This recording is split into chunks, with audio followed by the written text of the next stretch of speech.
existe um segredo que poucos ousarão revelar. Um plano maligno que, se for concluído, fará com que eu, você, seus amigos e familiares, nos tornemos meros escravos. Enquanto eu digo essas palavras, esse plano está avançando, bem debaixo do seu nariz. Our society is run by insane people for insane objectives. Arquitetado há mais de 100 anos, o plano é uma sombra que cresce em silêncio. For years now, talk show hosts, people on television, people in sitcoms have been hired by the government to throw you off the track, to distract you, to make you laugh and stuff like that, make you happy and docile, so you don't know what's really going on. A maior fraude da história do mundo está prestes a ser concluída. We are opposed around the world by a monolithic and ruthless conspiracy that relies primarily on covert means. Alguns tentaram nos alertar sobre isso no passado. On infiltration instead of invasion, on subversion instead of elections, on intimidation instead of free choice. Mas o sistema, parceiro, sempre dá um jeito de corrigir suas falhas. Wayside, this is the Situation Room. I read from the AP Bulletin, Kennedy apparently I'm not suicidal. I'm not suicidal. Can we fire these people? No. Can presidents fire them? No. O preço da verdade é muito alto, mas sempre existirá alguém louco o suficiente para pagar. Seja o que Deus quiser, porque hoje, esse louco sou eu.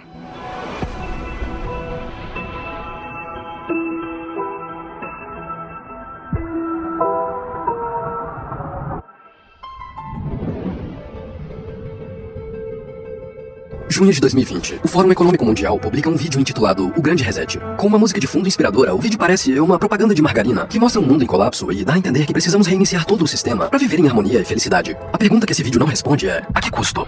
Quase todo mundo já ouviu falar no Fórum Econômico Mundial, mas poucos entendem de fato o que é isso. Imagine um jogo de xadrez global. Você tem reis, rainhas, bispos e peões. Nesse jogo, o Fórum não representa nenhum desses papéis. É ele quem move as peças e antecipa cada jogada. O fato de o vídeo ter sido publicado por uma organização tão poderosa nos faz questionar quais são as reais intenções por trás disso. Afinal, o que se passa na mente de pessoas com tanto poder nas mãos?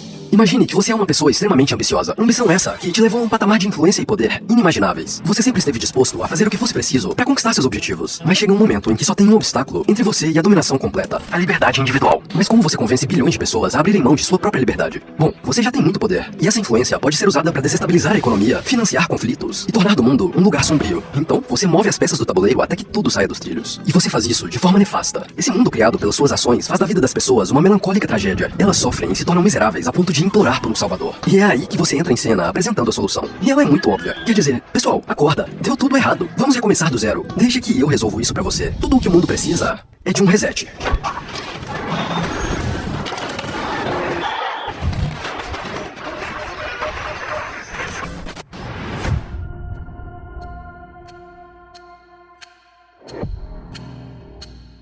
Existe um relógio que, diferente dos outros, não marca as horas do dia, mas os momentos críticos da humanidade.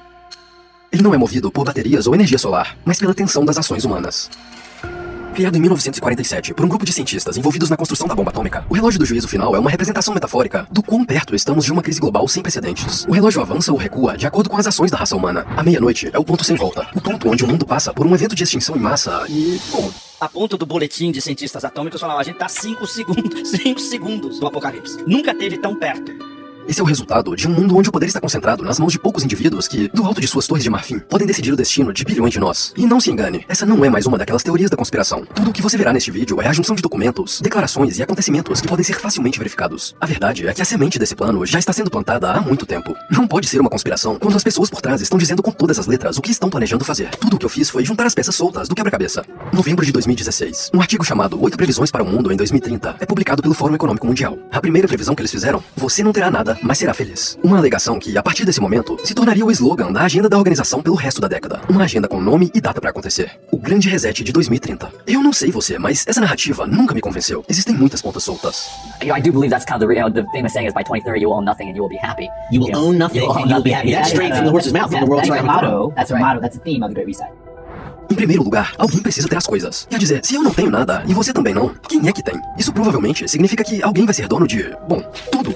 Mas as pessoas ainda vão precisar de uma geladeira, roupas, carros e smartphones. E se ninguém tem nada, significa que vamos ter que alugar ou pegar essas coisas emprestadas dos mesmos indivíduos que agora são donos de tudo. Mas se essa for a única forma de você e eu termos acesso a qualquer coisa, isso não significa também que essas pessoas terão um controle completo sobre nós. Afinal, ninguém sabe quais serão os termos e condições estabelecidos pelos donos de tudo para termos acesso a qualquer coisa. E as inconsistências não param por aí. Quer dizer, se você não vai ter nada e vai ser feliz, isso significa que eles vão ter tudo, mas vão ficar tristes? Nossa, quanta benevolência. Eu não sei você, mas eu não engoli essa conversa. Então eu decidi investigar. Afinal, quem está por trás do Fórum Econômico Mundial? Por que eles têm tanta confiança de que podem reformular o mundo? Quais são as verdadeiras intenções por trás de toda essa história de grande reset?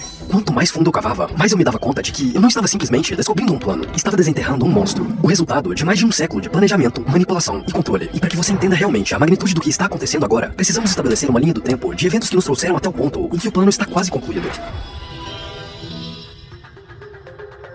O pânico de 1907, a primeira crise financeira do século XX. Se você andasse pelas ruas de Wall Street, sentiria a tensão pairando naquele lugar. A corrida bancária desencadeou um efeito bola de neve, mas quando tudo parecia perdido, um homem conseguiu salvar o sistema financeiro de Nova York sozinho. JP Morgan. Esse foi o homem que resgatou os bancos arriscando seu próprio dinheiro. Mas por que ele faria isso? Por que um dos homens mais poderosos do mundo utilizaria seu dinheiro para salvar seus concorrentes da ruína? A primeira hipótese é que Morgan foi um herói benevolente, se sacrificando pelo bem de todos. E a segunda é que ele enxergava o resgate aos bancos como uma oportunidade. E quando você examina o que aconteceu logo em seguida, as peças começam a se encaixar. Aquela crise abalou a confiança das pessoas no Tesouro Americano. Ficou claro que mudanças no sistema financeiro seriam necessárias. E o homem escolhido para a tarefa era o senador Nelson Aldrich. A missão era simples: liderar um time de especialistas para estudar o sistema financeiro europeu. O que poucos imaginavam é que por trás das cortinas ele tinha uma relação próxima com banqueiros. Então, depois de voltar da Europa, ao invés de reportar suas descobertas ao Congresso, Aldrich decidiu fazer outra coisa.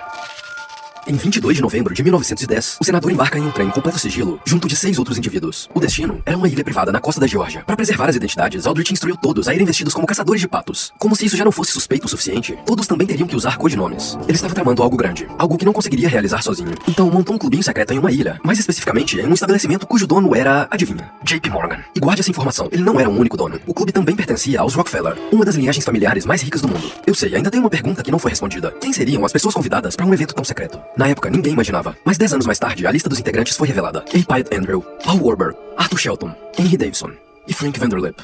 Os membros do clube eram os maiores banqueiros e financiadores do mundo. O que quer que eles estivessem planejando naquela ilha era algo grande e extremamente suspeito. E não, eu não precisei chegar nessa conclusão sozinho. Bernard Charles, fundador da Forbes, publicou um relatório anos depois sobre este encontro. Imagine uma festa com os maiores banqueiros da nação saindo de Nova York em um vagão de trem particular, sob o manto da escuridão, viajando furtivamente centenas de quilômetros ao sul, embarcando em um lançamento misterioso, esgueirando-se para uma ilha deserta, exceto por alguns empregados, vivendo lá por uma semana inteira sob um sigilo tão rigoroso que o nome de nenhum deles foi mencionado uma única vez, para que os empregados não descobrissem a identidade e revelassem ao mundo essa expedição mais estranha e secreta na história das finanças americanas. Não estou inventando, estou revelando ao mundo pela primeira vez a verdadeira história de como a base do nosso novo sistema de moeda foi escrito. O que eles estavam criando naquela ilha era a Reserva Federal Americana, mais conhecido como Fed, o que é um nome bem estranho, porque a Reserva Federal não é realmente federal. É uma instituição privada controlada pelos banqueiros mais poderosos do mundo. Uma instituição que agora tinha um superpoder entregue pelo governo, a impressão exclusiva de moeda americana. Antes do Fed, a impressão de moeda era feita de forma descentralizada, mas agora eles tinham um controle completo sobre o fornecimento de dinheiro do país. Esse é um sistema perfeitamente projetado para que alguns poucos indivíduos ganhem mais poder a cada grande crise. E por quê? Bom, eis o que acontece durante guerras e crises. O governo aumenta drasticamente seus gastos, e quando o governo precisa de mais dinheiro do que tem em caixa, a quem ele recorre? Sim, ao Fed. E aqui está o que ninguém te conta. Quando o Fed empresta dinheiro ao governo, ele não faz isso de graça. Ele cobra juros que se acumulam rapidamente. E adivinha quem paga por isso? Não são os banqueiros, não é nem mesmo o governo. Quem paga é você, através de impostos, inflação e depreciação do valor monetário. É um ciclo vicioso de parasitagem. O Fed imprime dinheiro, empresta ao governo, o governo gasta, deve mais por causa dos juros e aumenta os impostos para pagar essa dívida. E quem se beneficia disso? Sim, os donos da impressora. Agora veja o gráfico da dívida americana em períodos de guerra. Consegue notar algo estranho? A primeira coisa que você nota é o espaço de aproximadamente 50 anos entre uma grande crise e outra. Mas logo após a criação do Fed, em um período de apenas 28 anos, não só acontecem 2 guerras mundiais e a maior crise financeira da história, como também uma disparada da dívida pública americana sem precedentes. Em outras palavras, quanto mais alta a linha azul, mais dinheiro os banqueiros fazem. Que coincidência, não é mesmo? Eu gostaria que fosse. Mas é aqui que as coisas começam a ficar realmente assustadoras.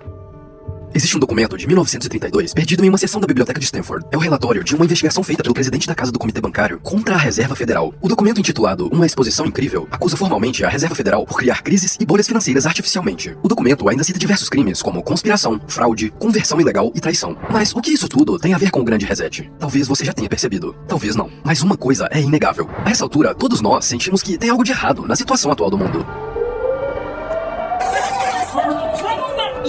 Estamos todos nos sentindo sufocados, paralisados, amedrontados. A cada dia, a tensão e as crises se tornam mais presentes no mundo. Mas será mesmo que isso é mero acaso? Será que toda essa instabilidade não pode ter sido fabricada? Quer dizer, esse é o jogo, certo? Encontrar ou criar crises e explorar o máximo delas. E isso fica muito claro em alguns trechos deste livro. Crises nos trazem janelas únicas de oportunidade. Essas são palavras escritas por ninguém menos do que Klaus Schwab, fundador do Fórum Econômico Mundial. Foi muito conveniente esse livro ter sido lançado em julho de 2020, logo após a explosão da crise sanitária no mundo. Ou, talvez, não tenha sido uma coincidência. Mas antes de te explicar quem é Klaus Schwab e qual o papel dele nesse grande plano arquitetado, é preciso que você entenda que, durante toda a sua vida, você participou como coadjuvante da maior peça de teatro existente. Uma peça em que por trás das cortinas está uma elite escrevendo o roteiro, trocando os atores e exercendo uma influência que opera muito além do poder de banqueiros ou de governos. Esse é um teatro chamado mundo.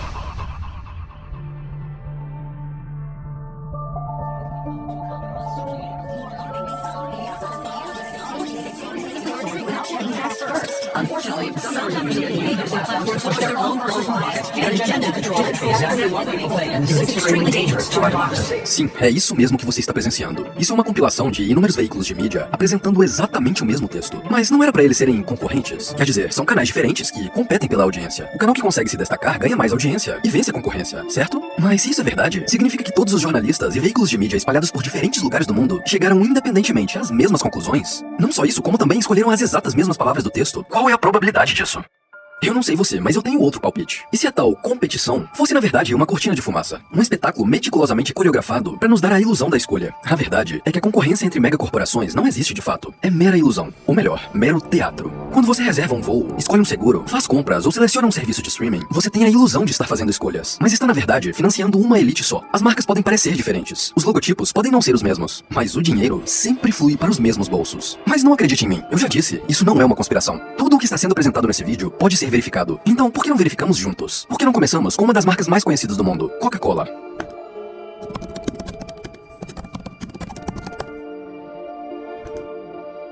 Aqui na seção Holders, podemos verificar quem são os acionistas majoritários. Interessante, essa é a lista dos top 10 investidores institucionais. Agora vamos ver a quem pertence os fundos de investimento. O nome Vanguard aparece 6 vezes. E é também o segundo maior acionista institucional. Agora vamos ver quem está por trás da maior concorrente da Coca-Cola, a Pepsi.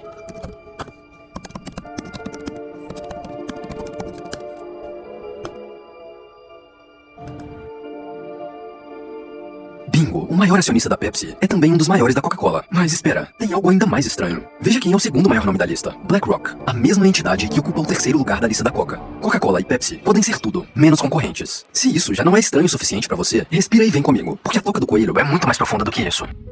Veja bem, o que poucas pessoas sabem é que praticamente toda a indústria de alimentos no mundo é dominada por um pequeno grupo de corporações. Parecem existir marcas diferentes, mas na verdade todas vêm de fábricas de 10 grandes marcas, sendo 2 delas Coca-Cola e Pepsi. Espera, então se quem controla as duas é o mesmo grupo de acionistas, quem será que está por trás das outras 8 corporações? Vamos investigar.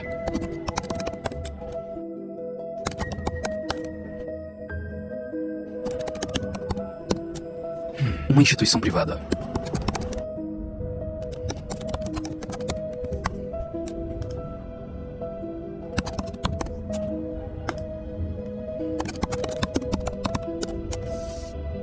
Das 10 corporações, 9 tem a Vanguard e a BlackRock no board de acionistas principais. E você acha mesmo que isso acaba na indústria alimentícia? É claro que não.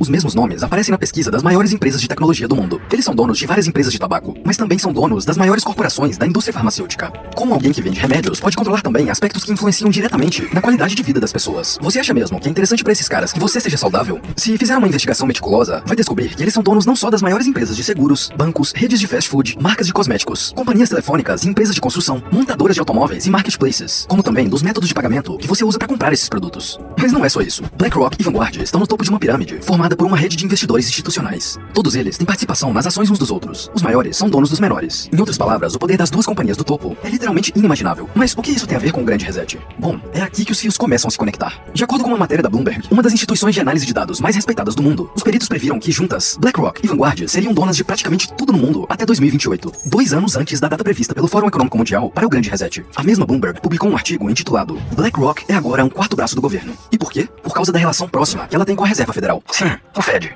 A BlackRock não só tem relações financeiras com o Fed, como também é o principal conselheiro e desenvolvedor do Aladdin, que por acaso é o sistema que os bancos federais utilizam internamente. Mas o envolvimento com o governo não para por aí. Dezenas de funcionários da BlackRock têm posições de alta patente na Casa Branca. E talvez você esteja se perguntando quem está por trás da BlackRock. Larry Fink. Conhecido por ter relações próximas a políticos e chefes de estado, Fink é o nome e o rosto da organização. Mas então é isso? Esse é o homem mais poderoso do mundo? Não tão rápido, Padawan. Lembra? O plano acontece por trás das cortinas. Se existe um rosto exposto, é porque os verdadeiros arquitetos do plano querem que ele seja exposto. O que é muito interessante é que os verdadeiros donos da BlackRock são acionistas. E é aqui que você percebe que as pessoas mais poderosas do mundo se escondem nas sombras. Porque basta uma consulta rápida no board de acionistas para que você perceba. BlackRock e Vanguard nunca foram duas instituições isoladas. A Vanguard é a verdadeira